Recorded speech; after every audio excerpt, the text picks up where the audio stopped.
Hello बच्चों, कैसे हैं आप। मेरा नाम है गौरव मिश्रा और स्वागत करता हूं मैं आपका अपने यूट्यूब चैनल गौरव ट्यूटोरियल्स पर। बच्चों, आज हम स्टार्ट करने वाले हैं क्लास 10th के साइंस सब्जेक्ट का 10 चैप्टर का नाम है light reflection and refraction. Exam के पॉइंट ऑफ व्यू से बहुत इंपॉर्टेंट है। आप कोई भी बोर्ड का पेपर उठा के देख लो, किसी भी स्टेट बोर्ड का या सीबीएसई का या कोई भी बोर्ड उठा करके देखो, आपको इस चैप्टर में से अच्छे खासे नंबर के सवाल मिल जाने वाले हैं। ठीक है, तो अगर इस चैप्टर को आपने अच्छे से समझा है तो आपके कम से कम 4 से 5 नंबर तो फिक्स ही हो जाने वाले हैं। ठीक है, 4 से 5 नंबर की बहुत ज्यादा वैल्यू होती है। चलिए वीडियो स्टार्ट करते हैं। अभी तक अगर चैनल को सब्सक्राइब नहीं किया तो सब्सक्राइब कर दो और वीडियो को लाइक कर दो। चलो स्टार्ट करते हैं। देखो, इससे पहले कि चैप्टर का डिस्कशन किया जाए, कुछ जनरल सी बातें कर लेते हैं अबाउट लाइट। देखो, लाइट जो है ना यार, बहुत सारे लोग कंफ्यूज थे इस लाइट को लेकर के। कुछ लोगों को लगता था कि लाइट जो है उसका वेव नेचर है, और कुछ लोगों को लगता था कि लाइट जो है उसका नेचर कैसा है, पार्टिकल है। People were not able to understand कि ये नेचर जो है वो क्या है, वेव है या पार्टिकल है। क्यों? क्योंकि जो लाइट है वो वेव की भी कुछ फिनोमिना दिखाया करती थी। वेव की फिनोमिना क्या होते हैं? डिफ्रैक्शन होते हैं। उसी के साथ में एक दूसरा फिनोमिना होता है जिसको कहते हैं इंटरफेरेंस। अब ये दो फिनोमिना है क्या, ये जानने की बहुत ज्यादा दरकार आपको है नहीं, बट आप ये ध्यान में रखेंगे कि लाइट जब वेव की तरह बिहेव कर रही थी तो उसके पास डिफ्रैक्शन और इंटरफेरेंस की प्रॉपर्टी थी।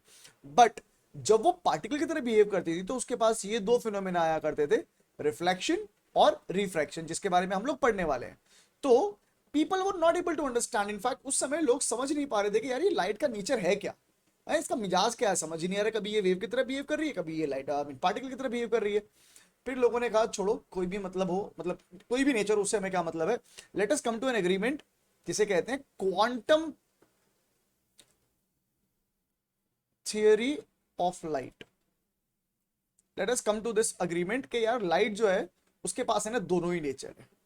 ठीक है, उसके पास दोनों ही नेचर है, मतलब वो वेव की तरह भी बिहेव कर रही है और वो पार्टिकल की तरह भी बिहेव कर रही है।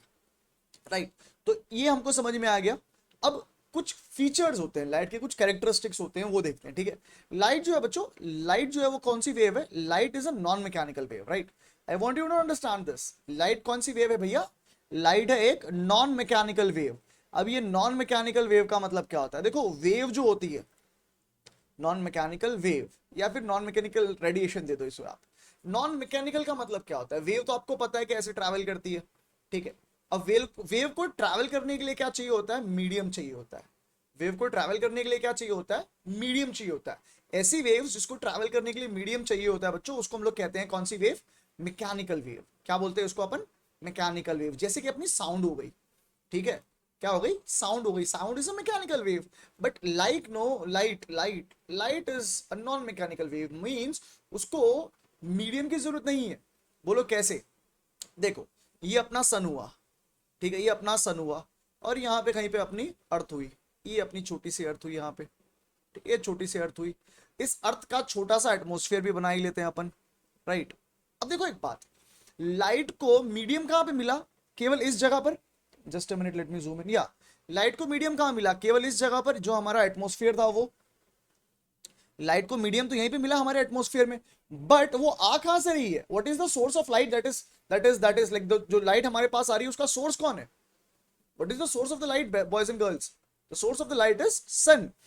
अब जब सन से लाइट हमारे तक आ रही थी तो क्या वहां पर इस जगह पे, ये अर्थ के एटमॉस्फेयर से लेकर के सन तक, क्या आपके पास कोई मीडियम है? नहीं ना। वहां पे क्या है? वहां पर है वैक्यूम। वहां पर क्या है भाई मेरे? वैक्यूम है। इसका मतलब लाइट जो है वो कौन सी एक वेव बन गई है? वो बन गई है एक नॉन मैकेनिकल वेव। हाँ, इसको मीडियम मिल गया तब भी ट्रैवल करेगी, मीडियम नहीं मिला तब तो और ज्यादा ट्रैवल करेगी। ठीक है, अब दूसरा पॉइंट स्टार्ट करें।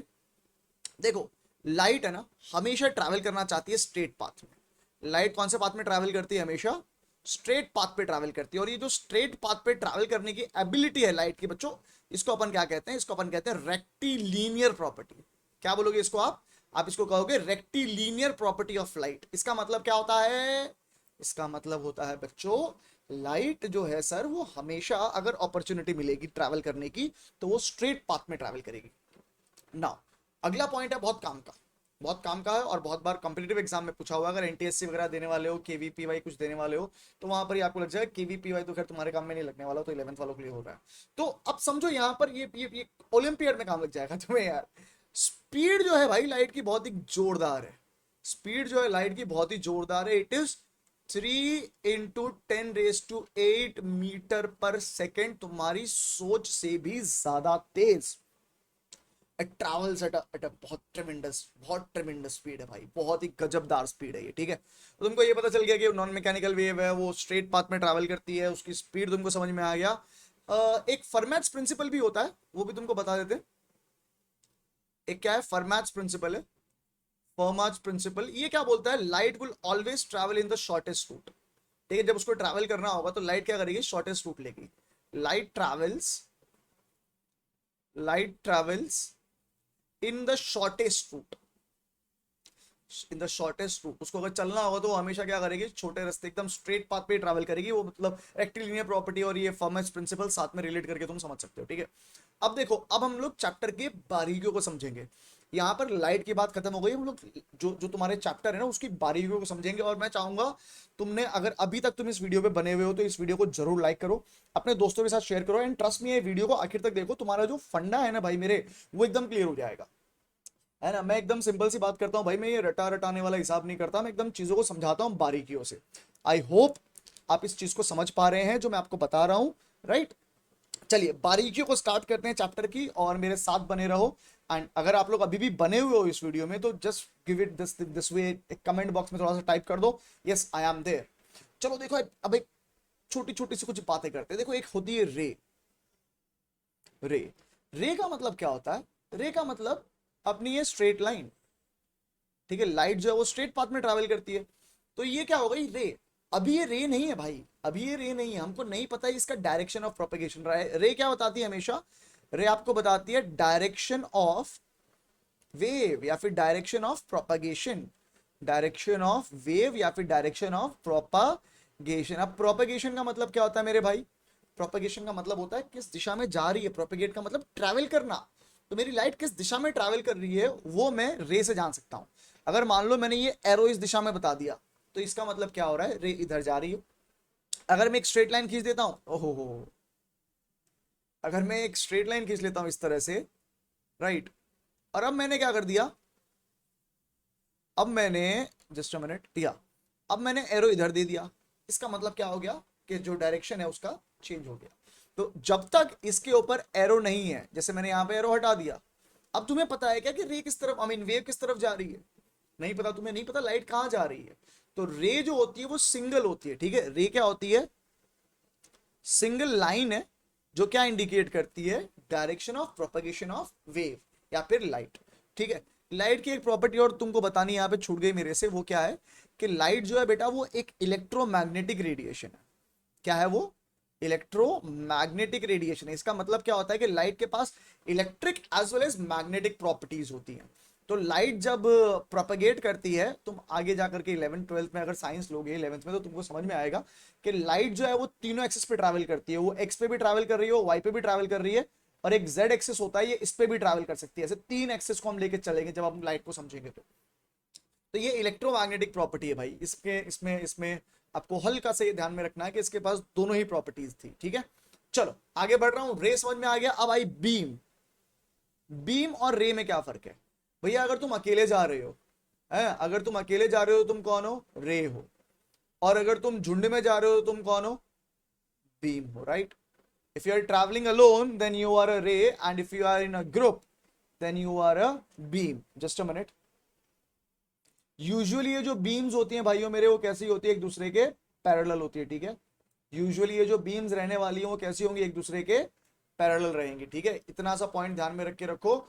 कंट्रोल सी और कंट्रोल वी, हाँ जी कंट्रोल वी आ गया, ओके ग्रेट।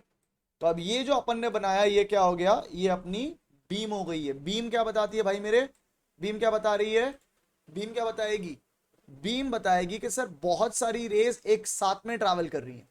बीम क्या बताएगी, बहुत सारी रेज एक साथ में ट्रैवल कर रही हैं। तो बीम के बारे में क्या लिख सकते हैं, it is a group of रे, ठीक है। समझ में आ गई बात, तुमको रे समझ में आ गया, तुमको रेस समझ में आ गया, तुमको रे समझ में आ गया, तुमको बीम भी समझ में आ गया। अब यहां पर एक और पॉइंट समझो, इसको अपन क्या बोलते हैं, सोर्स। सोर्स क्या होता है, जहां से लाइट ओरिजिन करती है, जहां से लाइट आ रही है। जैसे हमारी धरती पर लाइट कहां से आ रही है, हमारी धरती पे लाइट कहां से आ रही है, हमारी धरती पर लाइट आ रही है बच्चों सन में से, ठीक है। अभी मैं इस कमरे में बैठा हूं, ठीक है ना, तो मेरे फेस पर लाइट आ रही है। अभी रात हो रही है ना, अभी रात का समय है, लगभग लगभग 2:30-3 बज रहे हैं। तो ये रात के समय में लाइट कहाँ से आ रही है मेरे कमरे में? ये आ रही है ट्यूबलाइट में से, ठीक है। तो यहाँ पे क्या हो गया, सोर्स ऑफ लाइट ट्यूबलाइट हो गई है, राइट। तो सोर्स का मतलब क्या होता है, जहां से लाइट क्या करती है, ओरिजिन करती है, ओरिजिन ऑफ लाइट। जहां से लाइट ओरिजिन होती है वो क्या हो जाता है, अपना सोर्स, ठीक है। चलो इतनी बात समझ में आ गई तुमको? तुमको रे समझ में आ गया, तुमको बीम समझी तुमने, सोर्स समझा। अब है ना, बीम दो प्रकार की होती है। बीम जो है भाइयों कितने प्रकार की होती है? दो प्रकार की होती है, दो टाइप की बीम होती है। तो एक तो अपने लिए मान लो ये अपना सोर्स है, ठीक है, ये अपना सोर्स हो गया। अब जब ऐसे ट्रैवल हो रेज कि वो एक दूसरे से दूर जाती रहे, मैं क्या देख रहा हूं यहां पर, रेस एक दूसरे से दूर जा रही हैं। तो जब ऐसा होगा कि रेस एक दूसरे से दूर जाती रहे, तो इसे कौन सी बीम कहोगे आप लोग? इसे आप लोग कहोगे डाइवर्जेंट बीम। क्या कहोगे बच्चों इसे आप लोग? इसे आप लोग कहोगे डाइवर्जेंट बीम। अगर ऐसा ही उल्टा रहे, मतलब अब जितनी भी रेज थी हैं वो ट्रैवल कर रही हैं और एक पॉइंट पर फोकस हो रही हैं, ठीक है, एक पॉइंट पे वो सारी क्या हो रही हैं, मर्ज हो रही हैं, कन्वर्ज हो रही हैं इनफैक्ट। तो ऐसी बीम को तुम क्या कह सकते हो? ऐसी बीम को तुम कहोगे कन्वर्जेंट बीम। तो तुम्हारे पास बीम कितने प्रकार की हो गई? दो प्रकार की हो गई। एक हो गई डाइवर्जेंट बीम और दूसरी हो गई बच्चों कन्वर्जेंट बीम। समस्या यहां तक? समस्या यहां तक? नहीं। देखो फिजिक्स बिल्कुल भी मुश्किल नहीं है अगर तुम कॉन्सेप्ट को लेकर के चल रहे हो तो। अभी मैं बेसिक सी बातें कर रहा हूं, आगे जाके कॉन्सेप्ट स्टार्ट होंगे, बड़ा मजा आएगा। रे समझ में आया, बीम समझ में आ गया? चलो अब है ना एक टॉपिक स्टार्ट करते हैं अपन, ठीक है। अब एक टॉपिक स्टार्ट करते हैं हल्का फुल्का सा। टॉपिक का नाम है मेरे भाई रिफ्लेक्शन। टॉपिक का क्या नाम है? रिफ्लेक्शन। चलो तो अगला टॉपिक मैं स्टार्ट कर रहा हूं, टॉपिक का नाम है रिफ्लेक्शन। भाइयों अगर अभी तक तुम लोग रुचि ले रहे हो, हाँ एक और बात कहूँ यार, वीडियो थोड़ा सा धीरे धीरे चलता है, मैं धीरे धीरे बोलता हूँ, तो आप लोग क्या कर सकते हो, आपके इस वीडियो को 2x पे देख सकते हो, स्पीड बढ़ा लो, 2x कर लो और 2x में करके देखो। एक रिक्वेस्ट है भाई, नोट्स बनाते जाना साथ साथ, ये जो कुछ भी यहाँ पे लिख रहा हूँ उसको साथ में बनाते जाना। मैं इसका पीडीएफ भले डिस्क्रिप्शन में मतलब ऐड कर दूंगा, लेकिन उसके बावजूद तुम नोट्स बनाओ, नोट्स बनाने से ना बड़ा फायदा होता है मेरे भाई, ठीक है। चलो रिफ्लेक्शन की बात करते हैं। रिफ्लेक्शन का मतलब क्या होता है, पहले समझो रिफ्लेक्शन है क्या।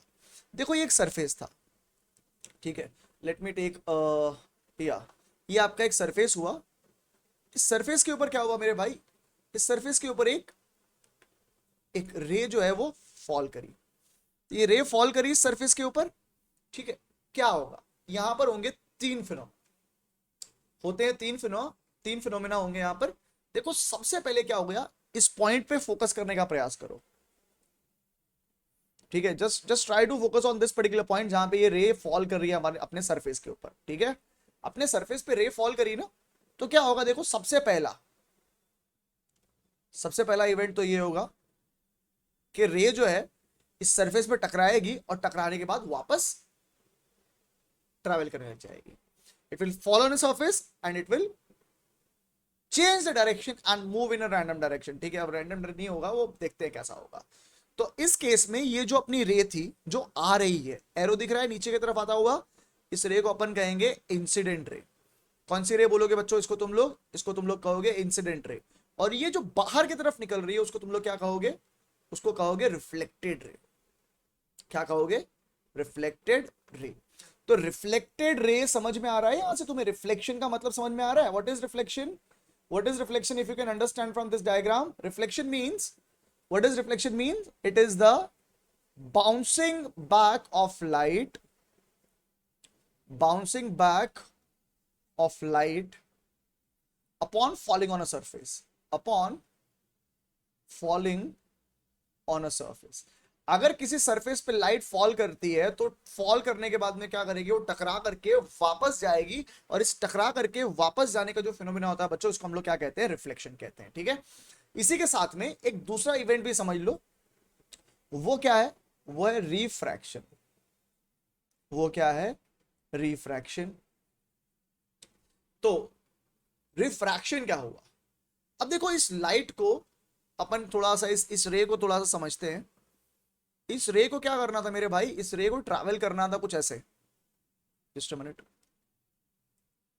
इस रे ने ओ हो चमत्कार, क्या, इस रे ने ट्रैवल करना था कुछ ऐसा, right, this was how it it was suppose to travel, कुछ ऐसा स्ट्रेट ट्रैवल करना था, बट इसके बीच में अपने ने क्या कर गया, अपना सरफेस आ गया, अपना सरफेस आ गया, इसके वजह से क्या होगा, इसका पाथ जो था थोड़ा सा रिफ्लेक्ट करके वो चेंज कर गई, ठीक है ना, रिफ्लेक्ट कर गई थी कुल मिला करके। अब मान लो ये सरफेस कैसा होता, ये सरफेस होता कांच जैसा कुछ या पानी जैसा कुछ, तो उस केस में क्या होता मेरे भाई, उस केस में ना लाइट ऐसे सीधी नहीं जाती, ये क्या होती, थोड़ी सी बेंड हो जाती, ठीक है, लाइट जो है वो थोड़ी सी क्या हो गई है, लाइट जो है अपनी थोड़ी सी बेंड हो गई है मेरे भाई। समझ में आ रही है कुछ बात, समझ में आ रही है बात, लाइट को ट्रैवल करना था स्ट्रेट, बट क्या हुआ, लाइट जो है वो थोड़ी सी बेंड हो गई, ये लाइट क्या हो गई अपनी, लाइट अपनी हो गई जरा सी बेंड। इस बेंडिंग ऑफ लाइट को तुम क्या कहने वाले हो भाई, इस बेंडिंग ऑफ लाइट को तुम कहोगे, ये बेंडिंग हुई है लाइट की, इसको तुम लोग कहोगे रिफ्रैक्शन। रिफ्रैक्शन का मतलब क्या होता है, the bending of light, the bending of light. अच्छा एक सवाल आया कि लाइट बेंड क्यों हुई है, क्यों हुई, देखो ये मीडियम था तुम्हारी एयर, और अब कौन से में लाइट जा रही है, लाइट जा रही है मीडियम में जिसका नाम है क्या, वाटर। तो मेरे भाई और बहन, मीडियम क्या हो गया, चेंज हो गया है, पहले हवा में ट्रैवल कर रही थी, अब कहां जा रही है, लाइट एयर में, आई मीन वाटर में जा रही है, मीडियम चेंज हो गया, मीडियम चेंज हो गया। तो मैंने देखो ऊपर क्या लिखा था, मैंने लिखा था यहां पर कि इसकी स्पीड होती है 3 × 10⁸ मीटर पर सेकेंड, बहुत ज्यादा है। अब ये स्पीड किसके ऊपर डिपेंड करती है भाई, ये स्पीड है ना एक और चीज पे डिपेंड करती है, it depends on medium also, ठीक है, अगर मीडियम जो है वो डेंस रहेगा तो उसकी उसकी जो स्पीड है वो थोड़ी सी कम हो जाएगी, बहुत नहीं, थोड़ी सी, थोड़ी सी, ठीक है। तो यहां पे क्या हुआ, जैसे ही मीडियम बदली हुआ, मीडियम का मतलब क्या, वो जगह जो हमारी लाइट को ट्रैवल करने देती हो, हवा है ट्रैवल करने दे रही है लाइट को, पानी है लाइट को ट्रैवल करने दे रहा है वो, तो वो क्या हो गया अपना मीडियम हो गया भाई। अब मीडियम चेंज होगा ना, तो क्या हो गया, मीडियम चेंज होने से डेंसिटी बदली हो गई मीडियम की, ठीक है, मीडियम चेंज हुआ मतलब डेंसिटी भी चेंज हुई है मीडियम की, उसकी वजह से लाइट थोड़ा सा बेंड कर गई, और इस बेंडिंग ऑफ लाइट को कहते हैं रिफ्लेक्शन। तो इसकी डेफिनेशन बनेगी, the bending of light upon changing of medium, जब लाइट मीडियम अपना चेंज करती है तो वो क्या करती है, थोड़ी सी बेंड हो जाती है, और इस बेंडिंग को तुम लोग कहते हो मेरे भाई बहन रिफ्रैक्शन। अच्छा अब तुम्हें मेजर करना था यार कितना रिफ्रैक्शन हुआ है या कितना रिफ्लेक्शन हुआ है, तो तुम क्या कर सकते हो, तुम यहां पर इस पॉइंट पे जहां पे हमारा स्ट्राइक हुआ था, वहां से एक स्ट्रेट लाइन खींच दो, ठीक है, जहां पर अपना कांटेक्ट हुआ था ना सरफेस के साथ में, वहां पर एक स्ट्रेट लाइन खींच दो, और ये स्ट्रेट लाइन जो तुम खींच रहे हो उसको तुम लोग क्या बोलने वाले हो, उस स्ट्रेट लाइन को तुम लोग क्या बोलोगे, बोलो क्या बोलोगे, उस स्ट्रेट लाइन को तुम लोग बोलोगे नॉर्मल। सरक क्यों नहीं रहे हो यार आप, दुश्मनी निकाल रहे हो, छोड़ो, अपने ही सीधा कर लेंगे तुमको। या so the straight line that you see is a normal, the straight line that you see is a normal, right। तो अपने पास में तीन चीजें आई हैं यहां पर, एक है इंसिडेंट रे, एक है नॉर्मल, एक है रिफ्लेक्टेड रे, और एक ये काली वाली जो है ये, इसको अपन क्या करेंगे, ये रिफ्रैक्शन शो कर रही थी तो इसको लिख देंगे रिफ्रैक्टेड रे। क्या हो गई ये, रिफ्रैक्टेड रे। एक तीसरा फिनोमेना भी होता है उसको बोलते हैं एब्जॉर्प्शन। एब्जॉर्प्शन, एब्जॉर्प्शन का मतलब क्या है यार, लाइट इस सरफेस पे गिरी ना, बहुत सारी लाइट गिरी थी, उसमें बहुत बड़ा हिस्सा उस लाइट का क्या कर लिया जाता है, एब्जॉर्ब कर लिया जाता है, बस अंदर ही रुक गया, वो अंदर रुक गया, उसके अंदर कुछ मूवमेंट नहीं हो रहा, ना तो वो बाहर जाएगा ना वो रिफ्रैक्ट करेगा, बस वो अंदर रुक गया है। इस रुकने को तुम क्या कहते हो, एब्जॉर्प्शन कहते हो। तो तुम जो भी कलर देख रहे हो, जैसे मान लो अगर तुम देख रहे हो क्या, अभी तुम तुम्हारी स्क्रीन पे ही देखो, तुम्हारी स्क्रीन पे मैंने ये रेड कलर लिखा, ठीक है, ये रेड कलर लिखा मैंने, यहाँ पर ये ग्रीन मारा, ठीक है, ये जो भी कलर तुम देखते हो मेरे भाई बहन, ये कलर जो है ये है क्या पता है तुम्हें, बाकी सारे देखो लाइट जब गिरी ना बाकी सब अब्सॉर्ब हो गया, खाली यही कलर जो था वो रिफ्लेक्ट किया है, रेड रिफ्लेक्ट करा है, ग्रीन रिफ्लेक्ट करा है, इसलिए वो दिख रहा है, बाकी सब कुछ क्या हो गया, एब्सॉर्ब हो गया, ठीक है। ये आगे तुमको बताऊंगा मैं रिफ्लेक्शन वाले पार्ट में, थोड़ा और डिटेल में बताऊंगा। चलो इतनी कहानी समझ लेना, इतनी कहानी समझ में आ गई, रिफ्लेक्शन रिफ्रैक्शन अब्सॉर्प्शन समझ में आ गया, पक्का, पक्का। अब देखो यहां पर थोड़ा सा ध्यान दो, थोड़ा सा ध्यान दो यहां पर। देखो ये जो नॉर्मल है ये बनाया क्यों, ये नॉर्मल जो अपन ने बनाया ये नॉर्मल बनाया क्यों, ये हमें मदद करता है एंगल फाइंड करने में। कौन सा, ये एंगल जो मेरा इंसिडेंट रे बना रहा है किसके साथ में, नॉर्मल के साथ में, इसको बोलते हैं थीटा आई। क्या बोलते हैं, थीटा आई। और उसी तरीके से ये मुझे एक दूसरा एंगल भी फाइंड करने में मदद करता है जिसको कह रहे हैं अपन यहां पर थीटा आर। तो मेरे भाई और मेरी बहन ये थीटा आई और थीटा आर क्या है, तो अपन यहां पे लिखते हैं theta I is equal to angle of incidence, angle of incidence है। और थीटा आर क्या हो जाएगा, ये देखो एंगल ऑफ इंसिडेंस क्या है, वो एंगल जो इंसिडेंट रे ने नॉर्मल के साथ बनाया, रिफ्लेक्टेड रे ने जो एंगल बनाया नॉर्मल के साथ में वो क्या हो गया, थीटा आर। तो उसको अपन क्या बोलेंगे, एंगल ऑफ रिफ्लेक्शन। ठीक है। अब ऐसा तुम देखोगे बहुत सारी बुक में यहाँ पर एंगल आई दिया हुआ होगा और यहाँ पे एंगल आर दिया हुआ होगा। तो it does not matter angle R है या एंगल आई है या थीटा आई या थीटा आर है, डज नॉट मैटर एंगल या थीटा। आपको ध्यान रखना है कि वो इंडिकेट क्या कर रहा है, वो इंडिकेट कर रहा है कि सर वहां पे कोई एंगल बना है। ठीक है,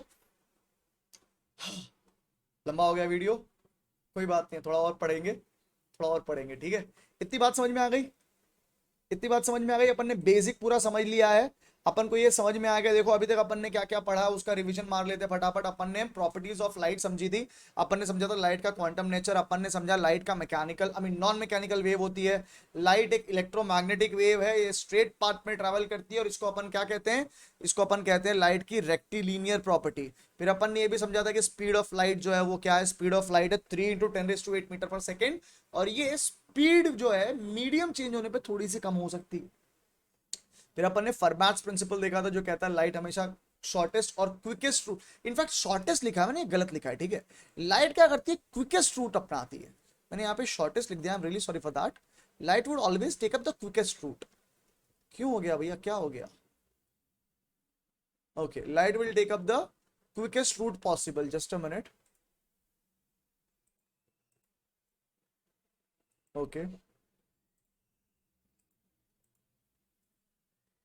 What will the light take up? Oh, something is wrong, something is wrong. System क्या हो गया सिस्टम को भाई, करिए रिस्पॉन्ड करिए सर आप, okay.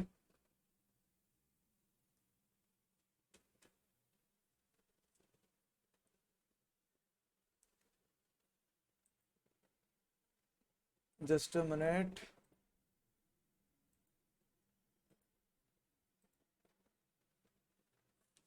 Light will always take the quickest root.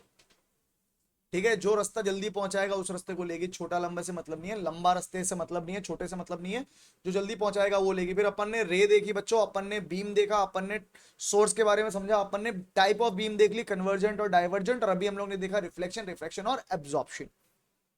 Reflection समझ में आ गया तुमको, एंगल ऑफ इंसिडेंस और एंगल ऑफ रिफ्रैक्शन समझ में आ गया बेटा, एंगल ऑफ इंसिडेंस और एंगल ऑफ रिफ्लेक्शन समझ में आ गया, रिफ्लेक्शन समझ में आ गया बेटा। ठीक है, वैसे ही एक दूसरा एंगल भी यहाँ पे तो बन रहा है नॉर्मल के साथ, इसको भी थीटा आर कहोगे, बट इस केस में थीटा आर का मतलब क्या हो जाएगा, एंगल ऑफ रिफ्रैक्शन। ठीक है, चलो अब एक बात समझो, तुम्हारे पास एक टॉपिक आता है, इसको अपन क्या कहते हैं, types of reflection, types of reflection, right, types of reflection. अब ये टाइप्स ऑफ रिफ्लेक्शन क्या है, दो तरह के रिफ्लेक्शन होते हैं भाई। ठीक है, दो तरह के रिफ्लेक्शन होते हैं। रिफ्लेक्शन कब होगा, जब लाइट फॉल करेगी, कहां पर, लाइट फॉल करेगी एक ऐसे सरफेस पे, एक ऐसी सतह पे जो कैसी हो, स्मूथ हो, है ना। रिफ्लेक्शन हमेशा कब होगा, यहां पे एक पॉइंट लिख दो, रिफ्लेक्शन हमेशा कब होगा, किसी स्मूथ सरफेस पे। ठीक है, होने को तो रफ पे भी होता है पर स्मूथ में ना ज्यादा अच्छे से होता है। ठीक है, तो अब अपने पास यहां पर क्या है, अपने पास है यहां पर एक स्मूथ सरफेस, अपने पास है यहां पर एक स्मूथ सरफेस। ठीक है, इस स्मूथ सरफेस के ऊपर क्या हुआ, बहुत सारी इंसिडेंट रे एक दूसरे के पैरेलल आ रही थी, मतलब ये क्या है, ये एक बीम है। ठीक है, ये बीम क्या हुई बच्चों, इस सरफेस पर क्या हुई है, इंसिडेंट हुई है।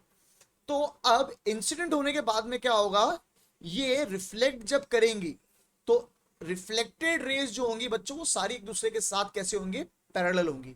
ठीक है, इंसिडेंट रे जो इंसिडेंट बीम जो हो रही है, समझो इंसिडेंट बीम जो सरफेस पे हुई है वो फॉल करी, रिफ्लेक्शन हुआ, रिफ्लेक्शन के बाद में क्या होगा, रिफ्लेक्टेड रे निकलेंगी। ये सारी रिफ्लेक्टेड रेज जो जा रही थी वो एक दूसरे के पैरेलल थी, ठीक है। तो द रिफ्लेक्टेड रेज, मैंने क्या लिखा है यहां पे, reflected rays are parallel to one another. ये पॉइंट एकदम क्लियर हो जाना चाहिए, ठीक है। अब एक और चीज समझो यहां पर, ये तो कब था, जब स्मूथ सरफेस था तुम्हारे पास, सरफेस कैसा था तुम्हारा, स्मूथ। अब मान लो तुम्हारा सरफेस जो है वो रफ है, मान लो कि तुम्हारा सरफेस जो है वो कैसा हो भाई, वो तुम्हारा रफ सरफेस कुछ ऐसा। अब यहां पर भी इंसिडेंट रे तो फॉल करेगी, इंसिडेंट रे तो यहां पे भी फॉल कर रही है। इनफैक्ट जस्ट अ मिनट, या ये अपनी सारी की सारी क्या हो गई, ओ हो, just a minute, yes, all of these are travelling parallel, है ना, अज्यूम कर लो पैरेलल ट्रैवल कर रही है, ठीक है। ये सारी क्या हो गई भैया, इंसिडेंट रे हो गई। अब रिफ्लेक्शन जब होगा ना, रिफ्लेक्शन जब होगा तब एक इस दिशा में जा रही है, ये इधर जा रही है इस रैंडम सी दिशा में, ये कहीं यहां जा रही है। तो तुम क्या देख रहे हो यहां पर, रिफ्लेक्शन के बाद में जो रिफ्लेक्टेड रेज हैं, reflected rays are not parallel to one another. ये रिफ्लेक्टेड रेज जो है भाई मेरे, वो कैसी हैं यार, मैं इसको थोड़ा सुधार देता हूं, या reflected rays are not parallel to one another. जब ऐसा हो कि रिफ्लेक्टेड रे एक दूसरे के पैरेलल ना हो, और ऐसा हो कि रिफ्लेक्टेड रेज एक दूसरे के पैरेलल हो, तो उन्हें कहोगे क्या, तुम कुछ तो कहोगे ना, तभी तो पढ़ रहे हो, कुछ तो कहोगे ही उनको। तो ये जहां पर रिफ्लेक्टेड रेज एक दूसरे के पैरेलल होती है, उनको अपन क्या कहते हैं मेरे भाई, उनको अपन कहते हैं रेगुलर रिफ्लेक्शन। क्या बोलोगे, रेगुलर रिफ्लेक्शन। और इसको क्या बोलोगे तुम लोग, इसको बोलोगे इररेगुलर रिफ्लेक्शन। क्या बोलोगे, इररेगुलर रिफ्लेक्शन। तो तुमने टाइप्स ऑफ रिफ्लेक्शन भी समझ लिया। अब एक मुद्दे की बात समझेंगे, मुद्दे की बात समझेंगे, वो क्या है, वो है लॉज ऑफ रिफ्लेक्शन, ठीक है, लॉज ऑफ रिफ्लेक्शन, राइट। अब इसको भाई मेरे एग्जाम में पूछ सकते हैं, ठीक है, इसको एग्जाम में पूछ सकते हैं 2 मार्क। तो थोड़ा सा तुम्हारे स्कूल में भी बन सकता है और तुम्हारे बोर्ड के पेपर में भी बन सकता है, तो इसको अच्छे से समझो। देखो, इसको अच्छे से समझना, जो पहले बताया था वही चीज है, थोड़ा सा रिपीट हो रहा है, बस खाली इसमें स्टेटमेंट अपन लिखेंगे थोड़ा। ये अपने पास एक प्लेन सरफेस हो गया, एकदम स्मूथ सरफेस। इस स्मूथ सरफेस के ऊपर मेरे भाई क्या हो रही है, एक इंसिडेंट रे, एक इंसिडेंट रे जो है वो फॉल कर रही है, ठीक है। ये अपनी एक इंसिडेंट रे हो गई यहां पर, राइट। अब अपन क्या करेंगे, इसी के नॉर्मल एक पैरेलल यहां पे बना देते हैं, एक नॉर्मल ड्रॉ कर देते हैं, दिस इज द नॉर्मल, ठीक है। अब क्या हुआ, यहां से रिफ्लेक्शन होना था, है ना, ये क्या थी, ये इंसिडेंट रे थी, ये आपकी इंसिडेंट रे है, हाँ? ये आपका क्या हो गया, इंसिडेंट रे हो गया, this is the incident ray. ये सरफेस के पैरेलल बनाई है, देखो ये लाइन जो है सरफेस के पैरेलल बनाई है। सरफेस की जो पैरेलल होती है उसको हमेशा क्या कहोगे तुम लोग, sorry perpendicular, I am really sorry for that. Surface के क्या बनाई है तुमने, परपेंडिकुलर बनाई है, और ये लाइन जो सरफेस के परपेंडिकुलर बनी है उसको कहोगे नॉर्मल। क्या कह रहे हो बच्चों, नॉर्मल। ये अपना क्या हो गया, ये हो गया अपना सरफेस, स्मूथ वाला मान लेते हैं। अब जब लाइट फॉल करेगी मेरे भाई तो क्या होगा, क्या होगा, बाउंस होगी। इस बाउंसिंग को अपन ने क्या कहना था, रिफ्लेक्शन कहना था। तो भाई ये लाइट बाउंस करके इधर चली गई है, ये रिफ्लेक्टेड रे बन गई तुम्हारी, ओहो, ये क्या बन गई अपनी, रिफ्लेक्टेड रे हो गई, राइट। कोई समस्या यहां पर नहीं है, ठीक है। तो ये क्या है, ये लॉ ऑफ रिफ्लेक्शन का डायग्राम है। ये डायग्राम इकलौता 1 मार्क का बना सकते हो तुम, ठीक है। इकलौता डायग्राम अगर बनाया है तो इसी में तुमको 1 नंबर मिल जाएगा, ठीक है। चलो आगे बताऊं, देखो सबसे पहला क्या है, सबसे पहला क्या, incident ray, normal and reflected ray, ठीक है। लिखो फटाफट, इंसिडेंट रे, नॉर्मल और रिफ्लेक्टेड रे क्या हो रही है, all lie in the same plane, all lie in the same plane, सभी के सभी एक ही प्लेन पर आ रहे हैं।